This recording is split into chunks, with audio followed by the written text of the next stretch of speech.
Hello, thank you for watching. My name is Xiao Chen and I'm speaking for the Team 1 for their midterm presentation for interactive graph exploration in social networks. I will walk you through this project step by step. So first one, we're trying to solve a problem that so we can navigate and explore users' social networks interactively, highlighting specific user attributes, user-to-user closeness, and community structures. We also want to allow users to experience how information propagates and what type of interactions are happening in their networks. So with that in mind, we want to do some graph exploration. We can view and analyze the change of attributes easier. The data visualization of interactive graph exploration is meaningful. Why I say so? Because it will provide an intuitive way to support researchers to simulate their graph algorithms. For example, as I just mentioned, we can analyze how information propagates in the social network. So here's our approaches. Our idea mainly lies on the attributed-based relationship profiling framework, which is ARP, a cutting-edge research result from Carl Jung's paper, The Relationship Profiling over Social Networks, Smoothness from Similarity to Closeness. With the Snap Facebook dataset, we use a Python library called NetworkX to visualize the ego network by incorporating algorithms for graph similarity and clustering. So here I want to show you a demo of it. So here's our code in Python. And here basically what I'm doing is to reading the data, the ego network of the node or user 0. As you can see, the user is identified as 0. That means that the user 0 is the ego of the whole network. Everybody in the network has friendship with 0.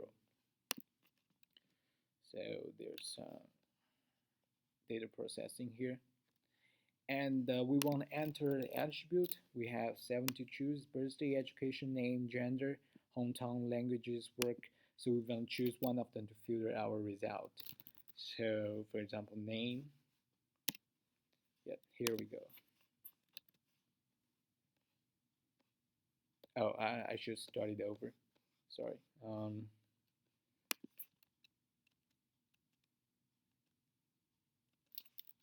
Yeah, again. Choose name here. Here we go. It should work this time. Yeah, here we go. So as you can see here, the graph is like a circle.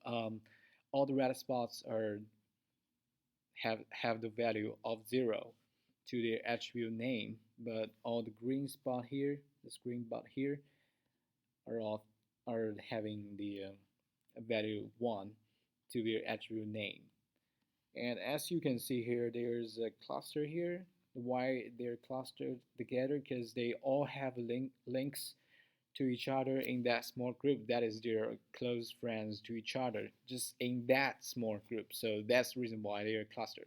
But for those who only have very few links, they're scattered in the peripheral region of the circle.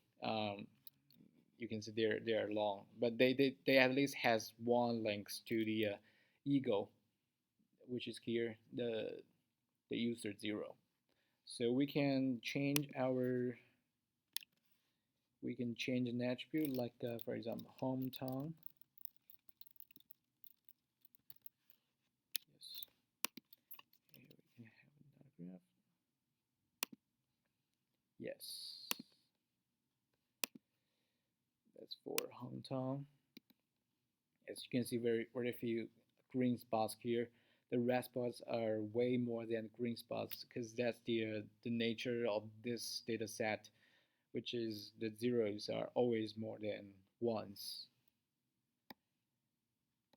And here the last line is to store the files to the local file system. Yes, that's it. And at last, I want to talk about what we have just gone through is step one, the setting up environment, and step two, the attributes filtering, filter by attributes. And next, we want to go through the relationship. That is, we compute the weighted graph.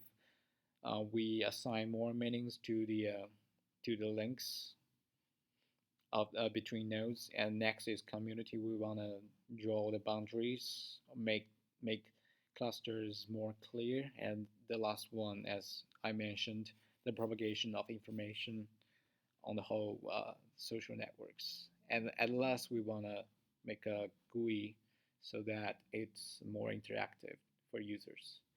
And that's it. Thank you for watching.